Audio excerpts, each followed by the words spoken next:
Tunisie est un État policier, c'est-à-dire que c'est la police qui est l'armature du régime.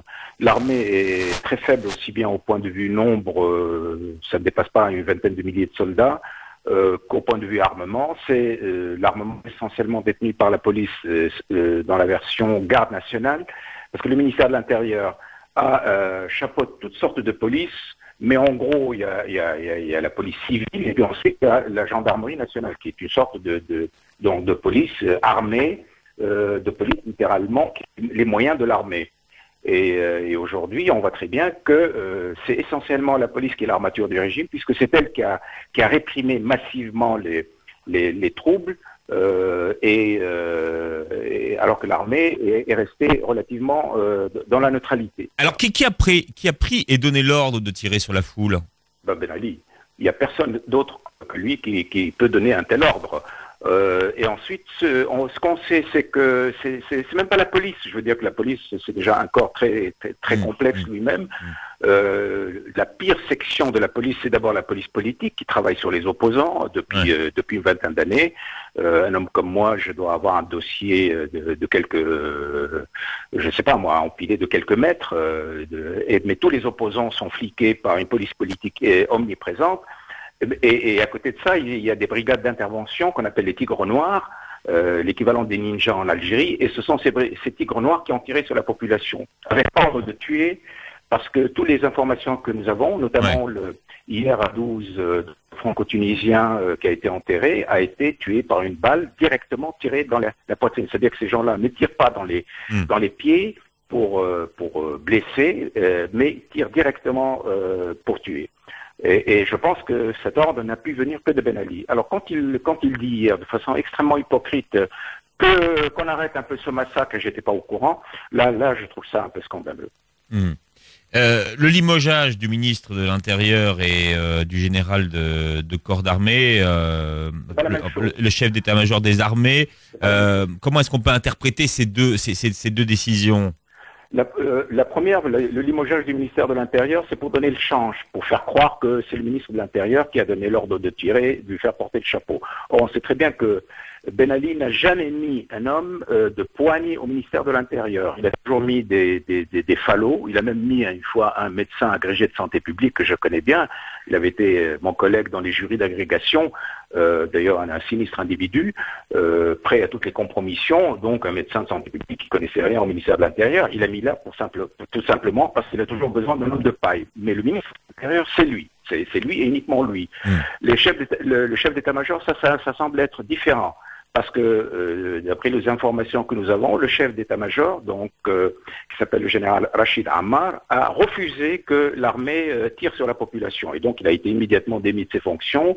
Et c'est notre général qui, lui, appartient au renseignement militaire, qui a été mis à sa place. Donc, ce sont deux démissions d'ordre différent.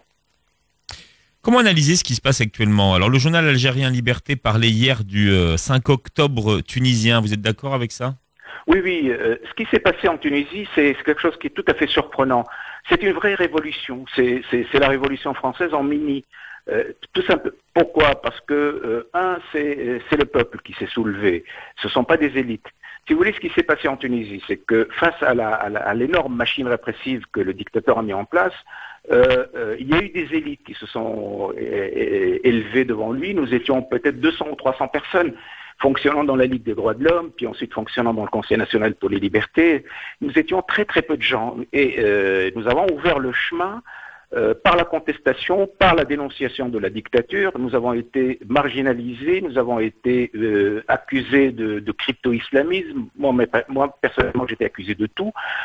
Mais en fin de compte, nous avons maintenu, si vous voulez, contre vent et marée, l'honneur à la fois du peuple tunisien, et ensuite nous avons essayé de porter sa parole contre dans une situation extrêmement difficile pour nous, puisque à l'époque c'était la guerre contre le terrorisme. À l'époque, l'Occident ne voulait rien entendre de ce que nous voulions dire, parce qu'il était important de continuer à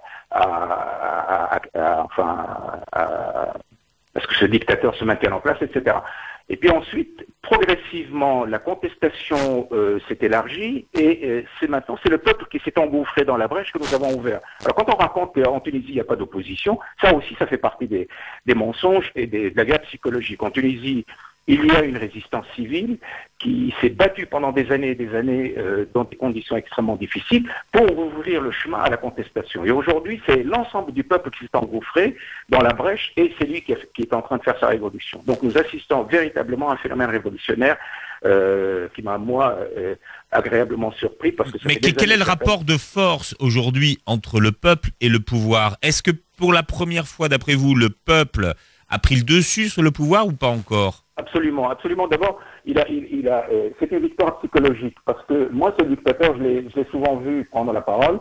Alors, son discours, c'est toujours un discours plein d'arrogance, plein de mépris pour les gens, un discours tout près du genre, nous allons sévir contre les terroristes, un discours qui est il y a toujours une partie de menace. Or, hier, c'était un homme pitoyable qu'on a vu, c'est un homme abattu, un homme suppliant, un homme disant je me suis trompé, etc. Donc il y a si vous voulez, toute cette morgue, toute cette arrogance de la dictature a été hier, c'était ça la plus belle revanche. Mais il était sincère ou il était non. Cet homme ne peut pas être sincère.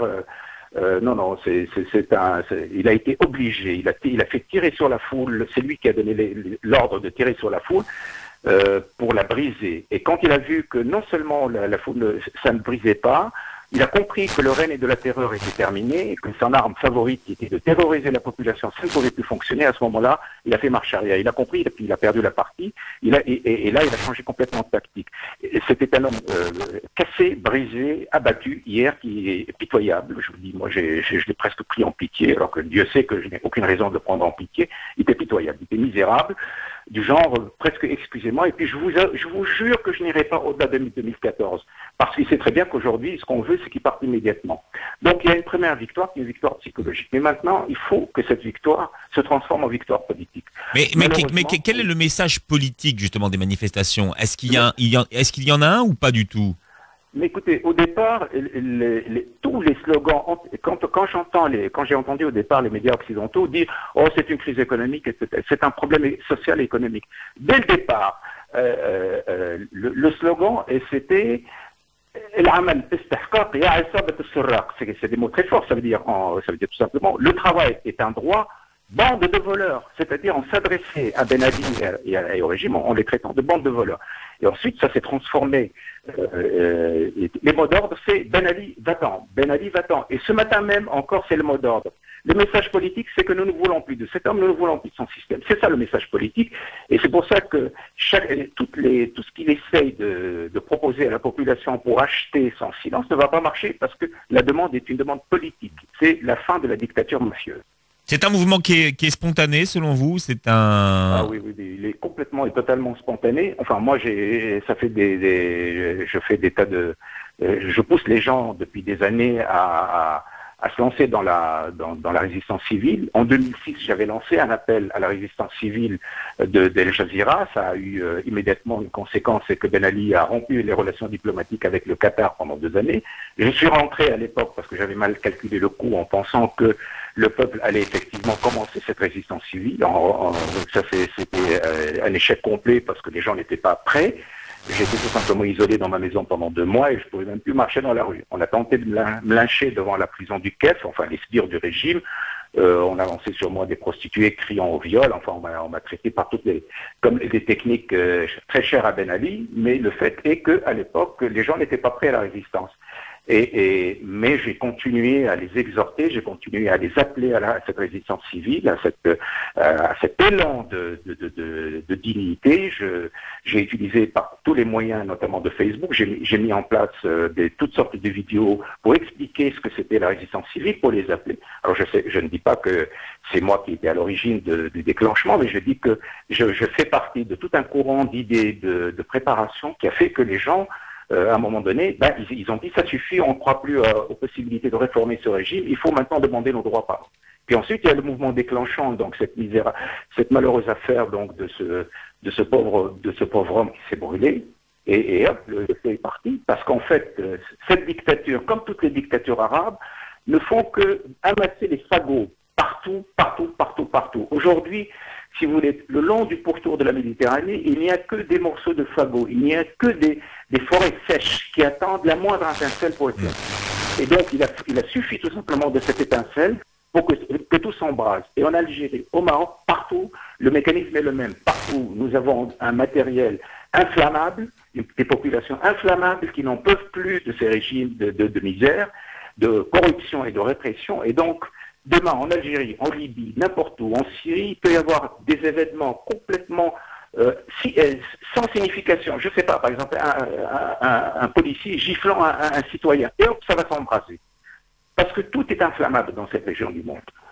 Et ça, c'est la politique de ces régimes amis des démocraties occidentales. Rendre toute la région inflammable. Alors quand j'entends parler de stabilité, je rigole parce qu'effectivement, c'est une stabilité factice, une stabilité imposée par la répression policière. Mais au-dessous, je vous dis, tout est inflammable. Alors, on a trouvé un nom au mouvement, la révolution des jasmins.